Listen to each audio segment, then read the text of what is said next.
আসসালামু আলাইকুম। আপনাদের সবাইকে স্বাগতম জানাচ্ছি মনিস কুকিং আর্টে। আজকে আমি আপনাদের সাথে শেয়ার করব মজাদার একটা ভর্তা রেসিপি। এই ভর্তাটা বানানোর জন্য আমি এখানে নিয়েছি একটা বেগুন আর 2টা পাকা দেশি টমেটো।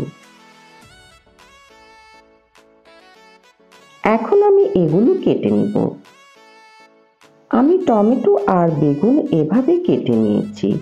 এবার চলে যাব মূল প্রসেসে। এবার আমি চুলায় একটা প্যান বসিয়েছি। এখন আমি এখানে দিব কিছু সরিষার তেল। তেলটা গরম হলে এখানে 8টা শুকনো মরিচ দিয়ে ভালো করে ভেজে নিব।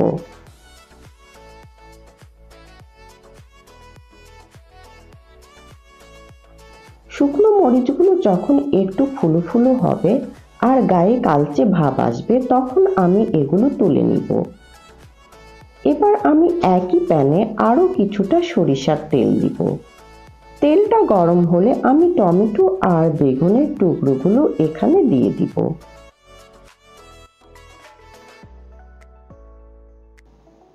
তারপর একটু লবণের ছিটা দিয়ে দিব।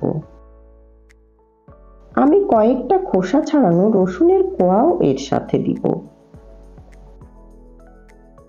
তারপর ঢাকনা দিয়ে ঢেকে দিব। কয়েক মিনিট পর আমি টমেটো আর বেগুনগুলো উল্টিয়ে দিব।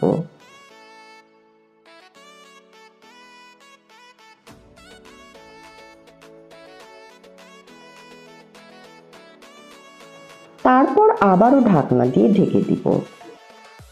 আরো কয়েক মিনিট পর আমি রসুনের কোয়াগুলো তুলে নিব, কারণ এগুলো সিদ্ধ হয়ে গিয়েছে। এর চেয়ে বেশি রাখলে এগুলো পুড়ে যেতে পারে। এরপর আবারও ঢাকনা দিয়ে ঢেকে দিব। ফিরে এসেছি আরো কয়েক মিনিট পর। এবার আমি টমেটো আর বেগুনগুলো গলিয়ে দিব, কারণ টমেটোর মধ্যে অনেক পানি থাকে।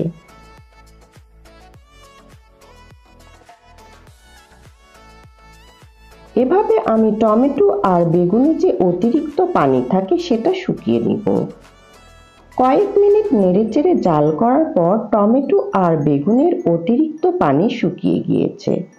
এবার আমি এগুলো তুলে নিব। আমি সবগুলো বেগুন আর টমেটো তুলে নিয়েছি। এখন আমি এগুলো ঠান্ডা করে নিব। এবার আমি নিয়েছি পরিমাণ মতো লবণ আর 5টা ভাজা শুকনো মরিচ। এবার এগুলো ভালো করে চটকিয়ে নিব।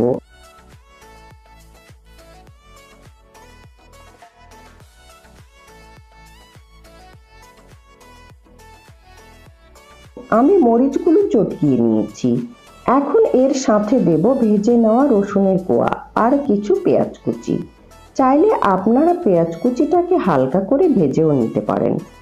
এবার সবকিছু ভালো করে চটকিয়ে নিব।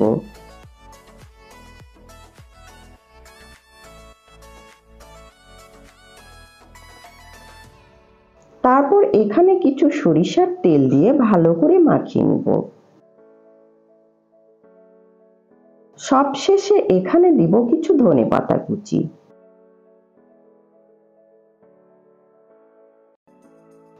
তারপর সবকিছু মাখিয়ে ভর্তাটা তৈরি করে নিব।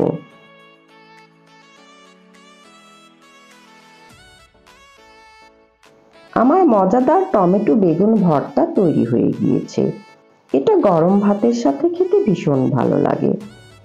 আমার রেসিপিটা যদি ভালো লেগে থাকে প্লিজ একটা লাইক করবেন আর এরকম আরো মজার মজার রেসিপি পেতে আমার চ্যানেলটা সাবস্ক্রাইব করবেন আর আমার পেজটাও ফলো করবেন। আপনারা সবাই ভালো থাকবেন। আল্লাহ হাফেজ।